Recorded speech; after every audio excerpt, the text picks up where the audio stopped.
it's sometimes like they don't really know how to write female characters. Like in the past ones, it is just like the best female characters are just gender swapped.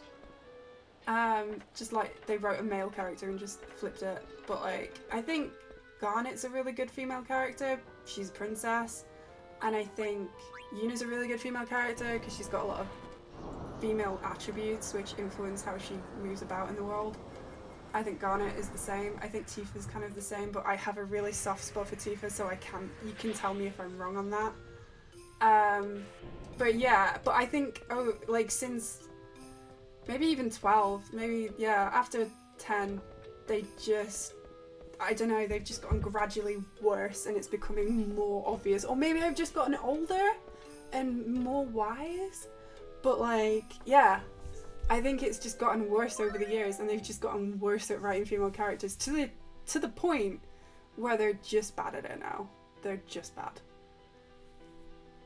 Yeah. I don't mind a gender flip. Yeah, Selfie's fun, but Selfie's like, I feel like Selfie's just comic relief. Selfie has tragedy in her life, but like, you did, Elliot, I beat Sid. I beat Sid on the first try. Hey, Heartless Shroom. Renoa's pretty terrible, yeah. I hate Quistas. If anybody talks to me about Quistas, I can't stand Quistas. I can't, I hate her. Can't do it. Like, I can just about tolerate Renoa, but I hate Quistas. There's something inside me that just, she makes me so angry. Well, that's cool. I don't know. Limblom, I wish I knew. They just, yeah, I think Quistis is like the Freya of 8. Like, they started off giving her something interesting, and then they just forgot about her. And, yeah. Like, they just dumped her. They just like went, and we're done with you. And they just, yeah, FF8 is written by dudes. It's a very dude story. I mean, a lot of Final Fantasies are, but yeah, I mean, games, it's hard to, if you're looking at video games for interesting female characters, I guess Final Fantasy ain't the place for it, but like, we can all live in hope.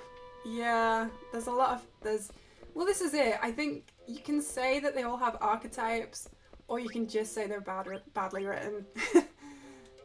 But like, yeah. I think 9's my favourite because it's got probably my favourite cast, so yeah. But yeah, but like, so as I've said, that is a headcanon in my own mind. Like, the game doesn't give Quistis any time to enjoy her female friends, but in my head, Quistis, Stu and Dr. Kadawaki are running that garden. And they just sit in Kadawaki's office and drink coffee and bitch about Sid all day. But yeah. Yeah. Finding a decent female character in any video game is pretty difficult. But yeah. If I were to rank characters in this game...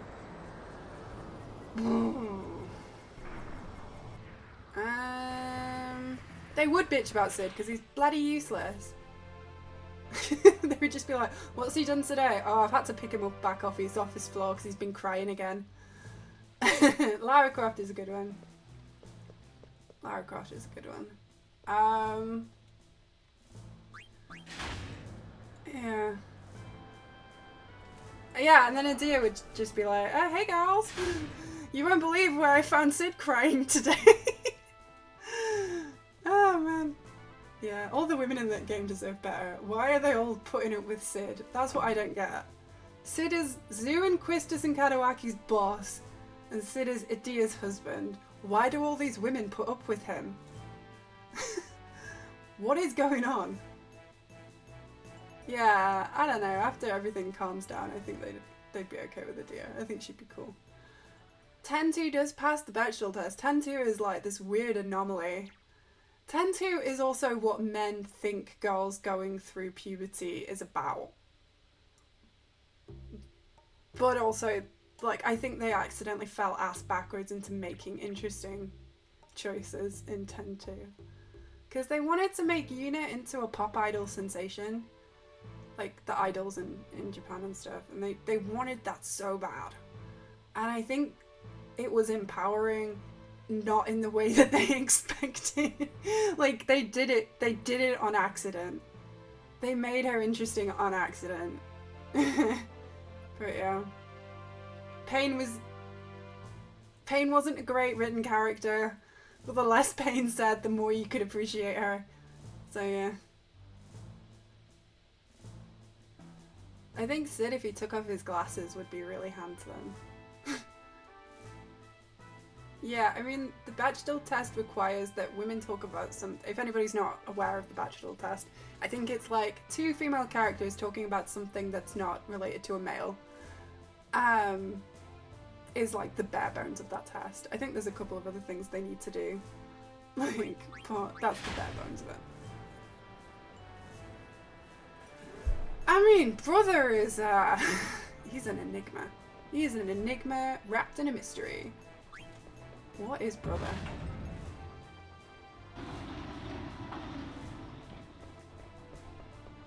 Yeah, there's something's going on with Brother. Brother feels too real. Hey, Z-Bolt! Brother's deluded. Brother fancies his cousin. We all got the ick from that. But yeah. Yeah. So 10-2 I like. 10-2 is a good one. Quagsire. Luna Freya. I think... See, I hate 15. I hate 15. I tried, you guys, but I hate 15. I really wanted to like it, but I can't stand it. So Luna Freya is a casualty of that. Why am I playing a Final Fantasy on a camping trip with 4 dudes and not once do they rub up against each other?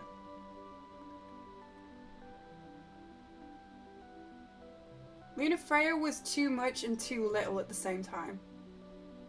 LeBlanc is a queen. We were saying earlier, her voice actor didn't have to go that hard, but she did, and we're grateful. Like, you listen to LeBlanc do any line of dialogue, and you know that voice actor is killing it, and everybody else in that game is just wishing they were at her level. I know I went in the wrong way. I'm so distracted. Luna Freya is just massive disappointment. Luna Freya could have been interesting. Luna Freya being not a playable character. Forever pissed off. But yeah, we love LeBlanc. This is it, like, Final Fantasy can't write female characters. But Final Fantasy writes LeBlanc. Like, sometimes they fall ass backwards into genius. You know, sometimes a stuck clock is right twice a day. Ah, where am I going? You can't, yeah, this is it. You can't have an absent protagonist building up to meeting this person, spend barely any time with her, and then watch him have more chemistry with his dude friends, and then say, oh, she's dead. Feel sad. Do it. Feel sad. And I'm like, no, I don't. You can't manipulate me like this. You can't make me feel sad for somebody that I don't even know or care about. She's pretty, sure. She's nice, fine. I don't care. I mean, if I'm going on a camping trip with 4 dudes, I expect at least a little bit of homo. The fact that it was so no homo was, like, offensive to me. Yeah.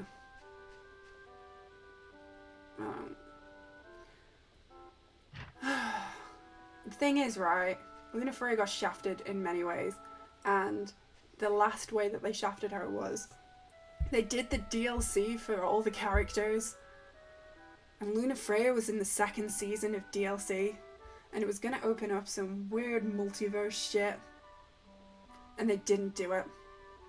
So Luna Frey not only got shafted in the original game, they didn't even do her DLC. Shafted twice. Absolutely disgraceful. Like, you're telling me that we could have actually had something interesting to do with her, and then they were just like, nah. Let's just cancel that. God damn it. Look, man, if you're telling me the way that Prompto stalked Noctis as a child, got hench, got really fit, stalked him a bit more, and then became his best friend, and then isn't trying to sexually entrap him, you're wrong. Prompto's in love with Noctis. Prompto wants to make grindiness with Noctis. Prompto wants to hop on Noctis. Everything is there. Like, what the fuck? Yeah, no Aranya DLC, that would have been interesting. The fact that she just turns up in fucking Prompto's DLC. Yeah, all those photos that he's taking of them all together, bending over in those leather trousers, you telling me he ain't gay? God damn it. The game is gay. The game is coded as gay. Worst bachelor party ever. I know! I mean, he's going to get married. They don't even have a bachelor party.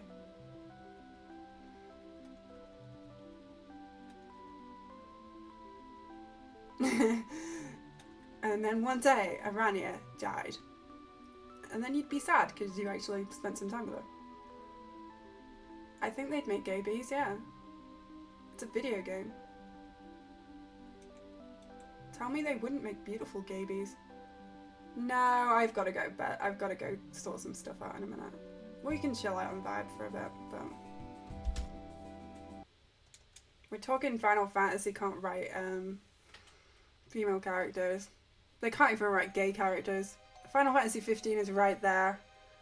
And they had the opportunity to write a whole load of gay characters. They couldn't even do that. They could have gay bees. It's when the gays get babies. When the gays have babies. The gays are allowed gay bees. I watched a movie called Gay Bee. And it's, they have a gay, there's a gay couple and they make a baby with a friend. It's a whole thing. No, they can write characters. The thing is, right, and I know we were dunking on 16 like 5 minutes ago, but like, Clive is actually a very well written character. I can say that. Clive is well written. His brother is pretty well written. I don't know why his brother didn't die or whatever. I don't understand that.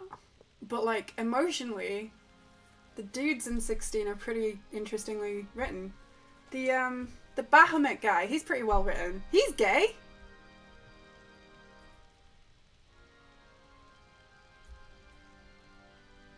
I think Josh is missing a couple of like key elements to make him more interesting, but I think they're interesting characters. I think they have... I think they're interesting.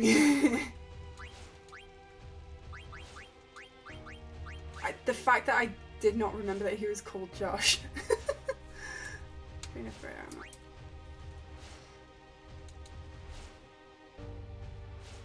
I think Clive's very, like, this is the thing that annoys me. I like Clive. I hate his outfit, but I like Clive. I think there's something interesting in Clive.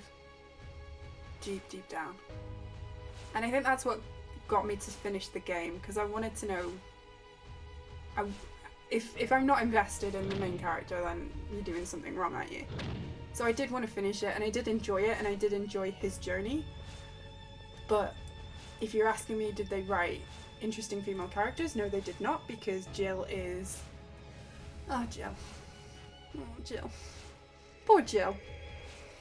But, and then that's it. There's no other female characters.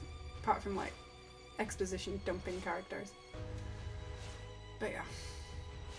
Oh god, and can you imagine, right? I am 8 months pregnant and I am playing that game, and then you get to that village in the, like one of the last dungeony places and fucking find a pregnant woman there, and I'm like, what? What is this game doing? What is it trying to say to me? Actually, I say that. I played The Last of Us Part 2 for the first time and I was pregnant. And I remember every third character in that game is fucking pregnant. And I was like, nope, wouldn't be doing that. Wouldn't be doing that. Wouldn't do that either. Wouldn't fall through a roof. How are they still pregnant? It was so fucking stupid. Yeah, if you're pregnant, don't watch The Last of Us Part 2. Don't play The Last of Us Part 2 when you're pregnant. It's extremely annoying. Ah, The Last of Us Part 2. Now there's a game I have conflicted feelings about.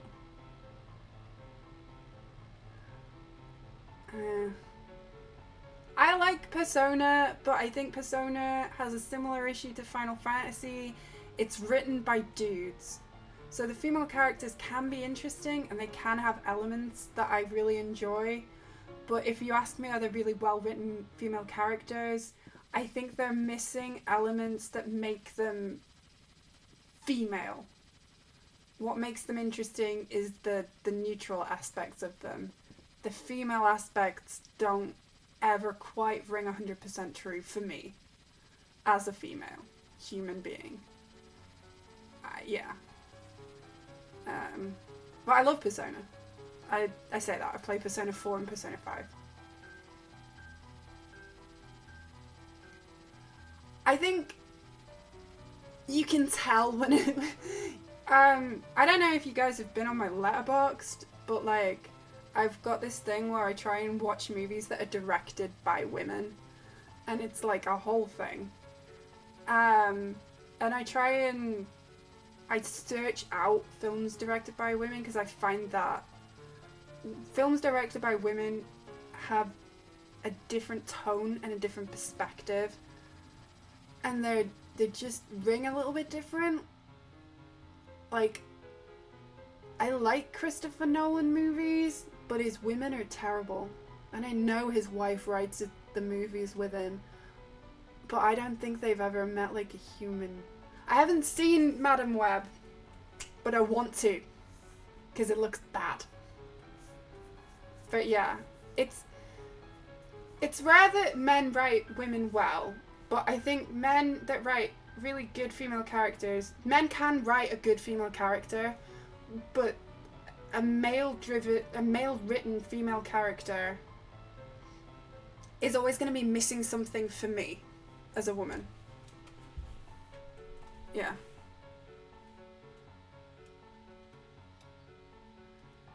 Yeah, Oppenheimer is like, it's a bit weird. I like what he was going for,